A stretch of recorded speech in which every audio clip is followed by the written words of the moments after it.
So a quick update before we start painting. I went and glued on the canopy and put a bunch of masking on it. I decided to go, you can hardly see it, to go with the Micro Mask blue stuff rather than tape because it's a very thin piece of vacuum form canopy. Normally you're going to be trimming the edges with a very sharp blade, and since tape is very thin and the canopy is very thin, I decided to go with the masking media. So there's like 3 coats of this stuff right up to the edge, and I've used this approach in the past and we're good there. I'll put a piece of tape over the front and then glue that transparency on later. I got the fin on and scribed with some detail. I went and go ahead and put on these little leading edge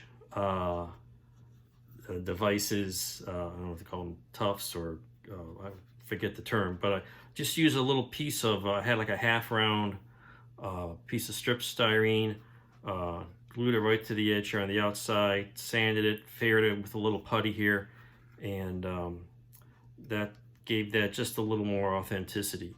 The other thing, I drilled some holes in the back. As you can see, I've got a couple toothpicks and a piece of styrene rod, which I got some tubing I'll use for the nozzles. It's going to be very basic. And now I have a nice stick to hold it for painting. So we're just about ready to go paint. It's going to probably, as usual with these things, require a couple of rounds of painting, priming, touch up with a little putty, and then we'll get into the silver and white. What I'll do is paint it with a gloss white, probably an enamel, and then go mask the white areas, and then hit it with some, I have some all-clad aluminum, which maybe even I have some chrome. I have to see what's in my supply. And we'll hit it with that, and we'll have a pretty shiny airplane here soon. So that's the latest. Stay tuned for more. Thanks, and happy modeling.